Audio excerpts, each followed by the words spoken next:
Assalamualaikum warahmatullahi wabarakatuh.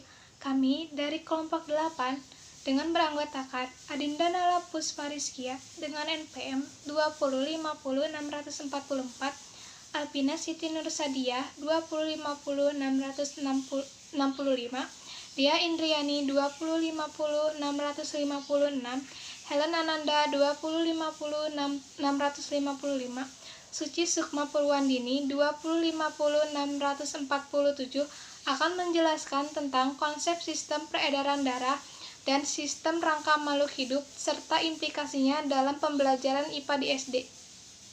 Pengertian sistem peredaran darah manusia.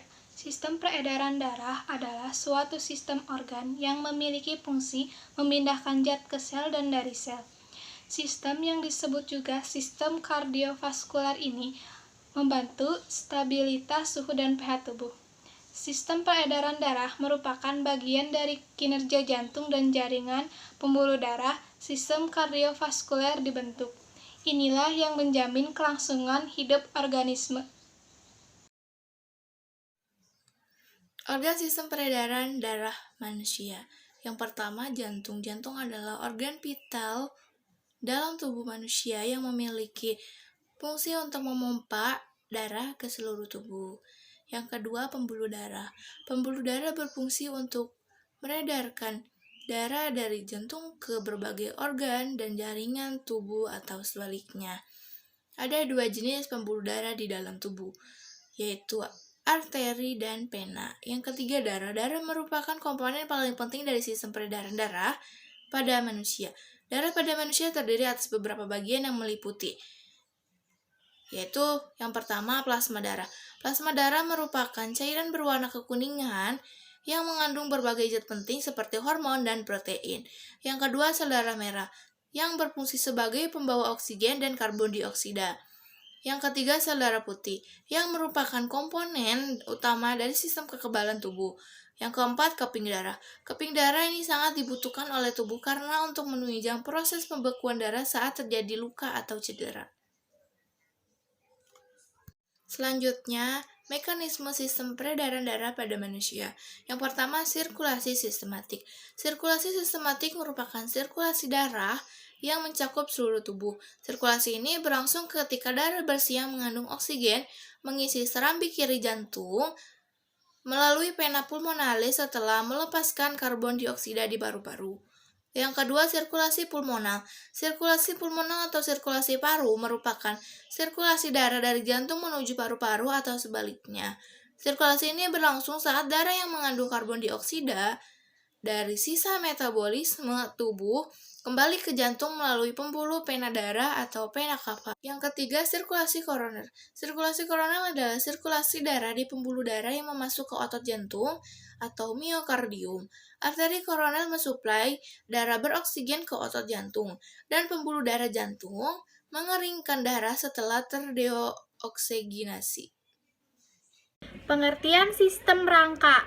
Sistem rangka adalah sistem yang memiliki fungsi untuk menyimpan bahan mineral, tempat pembentukan sel darah, tempat melekat otot rangka, memiliki tubuh yang lunak dan menunjang tubuh. Tulang-tulang dalam tubuh membentuk sistem rangka. Kemudian, sistem rangka ini bersama-sama menyusun kerangka tubuh.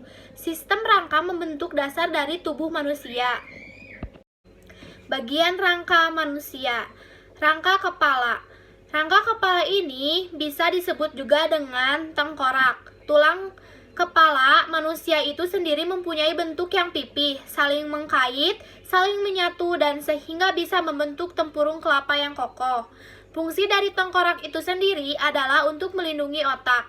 Yang perlu kalian ketahui dan garis bawahi di sini adalah hanya satu, yaitu tulang tengkorak yang hanya bisa digerakkan, yakni rahang bawah. Bagian kepala. Ada tulang dahi, tulang ubun-ubun, tulang kepala belakang, tulang baju, tulang pelipis, tulang tapis, tulang muka atau wajah, tulang rahang atas, tulang rahang bawah, tulang pipi, tulang lengku pipi, tulang langit-langit, tulang hidung, tulang mata, tulang kerang dan dalam hidung, tulang lidah, tulang air mata, tulang organ mata.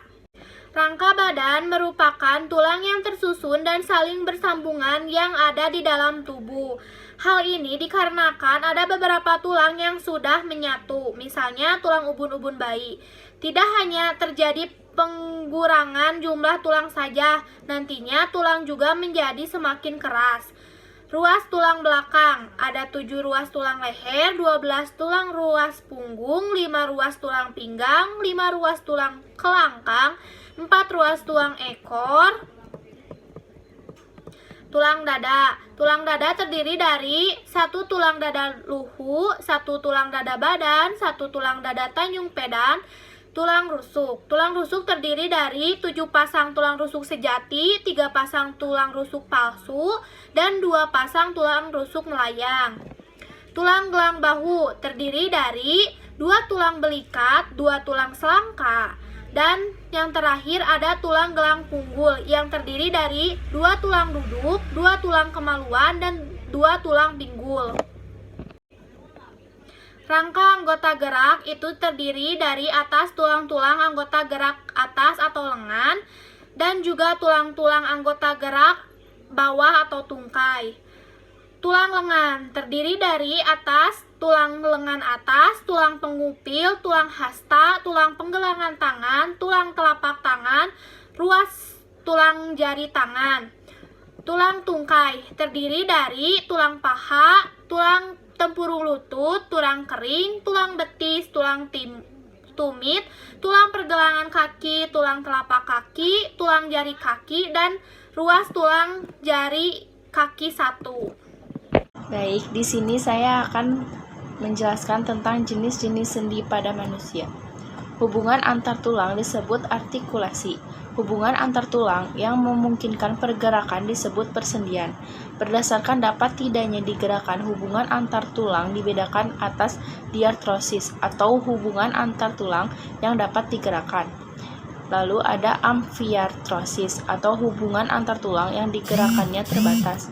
Dan ada juga sinartrosis atau hubungan antar tulang yang tidak dapat digerakkan sama sekali. Berdasarkan arah geraknya, diartrosis terdiri dari 5 macam, yaitu yang pertama ada sendi peluru. Sendi peluru merupakan bentuk hubungan 2 tulang yang memungkinkan terjadinya gerakan ke segala arah atau gerakan bebas. Contohnya yaitu ada hubungan antar tulang paha dan tulang pinggul. Yang kedua yaitu sendi engsel. Sendi engsel merupakan hubungan yang memungkinkan terjadinya gerakan 2 arah. Contohnya yaitu hubungan antar tulang pada siku, ruas antar jari dan lutut. Yang ketiga yaitu ada sendi putar. Sendi putar merupakan hubungan 2 tulang yang memungkinkan tulang yang satu bergerak mengitari ujung tulang yang lain. Contoh dari sendi tulang yaitu adanya hubungan antar tulang atlas dengan tulang tengkorak. Yang keempat yaitu ada sendi pelana. Sendi pelana karena pada hubungan 2 tulang tersebut, tulang yang satu dapat bergerak ke 2 arah, seperti orang naik pelana. Contohnya yaitu hubungan antar tulang telapak tangan dengan ibu jari. Yang terakhir yaitu ada sendi geser. Sendi geser merupakan persendian yang memungkinkan terjadinya gerakan bergeser kedua ujung tulang permukaan datar atau rata. Contohnya yaitu persendian yang terdapat pada tulang-tulang pergelangan tangan dan ruas tulang belakang. Implikasi dalam pembelajaran IPA di SD.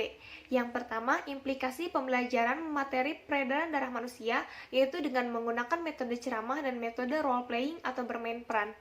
Bermain peran adalah mendramatisasikan dan mengekspresikan tingkah laku, ungkapan, gerak-gerik seseorang dalam hubungan sosial antar manusia, menurut Santoso tahun 2011. Dengan metode role playing atau bermain peran, siswa berperan atau memainkan peranan dalam dramatisasi masalah atau psikologis itu. Contohnya yaitu guru membuat kartu nama-nama alat peredaran darah manusia, seperti jantung, yaitu ada serambi kanan, serambi kiri, bilik kanan dan bilik kiri. Lalu ada paru-paru, pembuluh nadi, pembuluh pena, darah, arteri pulmonalis, pena pulmonalis, dan aorta. Nah, setelah itu, beberapa anak memegang kartu yang bertuliskan nama-nama alat peredaran darah, kemudian anak membentuk skema peredaran darah di halaman sekolah yang luas. Anak yang memegang kartu bertuliskan darah melakukan pergerakan mengalirnya darah dalam sistem peredaran darah kecil dan sistem peredaran darah besar secara runtut sambil menyebutkan nama-nama organ yang telah dilewatinya. Dalam kegiatan tersebut, anak bermain peran seperti organ di dalam tubuh manusia yang melakukan peranannya dalam sistem peredaran darah. Penggunaan metode ini menjadikan semua siswa sangat aktif dan kegiatan pembelajaran pun sangat menyenangkan, tidak membosankan. Dan juga materi ini pun bisa diserap anak dengan mudah serta bisa bertahan lama di ingatan anak. Lalu yang kedua, implikasi pembelajaran materi sistem rangka manusia, yaitu dengan menggunakan metode ceramah dan metode picture and picture, yaitu menggunakan media pembelajaran konvensional. Media pembelajaran konvensional adalah suatu pembelajaran yang diselenggarakan dengan memanfaatkan media non-elektronik atau memanfaatkan bahan sederhana untuk membuat media pembelajaran agar materi dapat tersampaikan dengan mudah kepada peserta didik. Contoh dari model pembelajaran ini yaitu mengajak siswa agar terlibat langsung dalam proses pembelajaran melalui kegiatan menjodohkan rangka sesuai dengan namanya. Siswa diberikan kesempatan untuk berdiskusi dan saling berbagi informasi dalam belajar kelompok, sehingga dapat menumbuhkan interaksi yang aktif antara siswa dengan guru maupun dengan siswa itu sendiri. Hal ini dapat menumbuhkan aktivitas pada siswa. Dengan meningkatnya aktivitas siswa, maka meningkat pula hasil belajar siswa. Demikian isi presentasi dari kelompok kami. Semoga apa yang kami sampaikan dapat bermanfaat bagi kita semua. Apabila ada kekurangan, mohon dimaafkan, dan jika ada yang ingin ditanyakan, bisa ditanyakan melalui forum diskusi e-learning atau secara langsung. Terima kasih. Wassalamualaikum warahmatullahi wabarakatuh.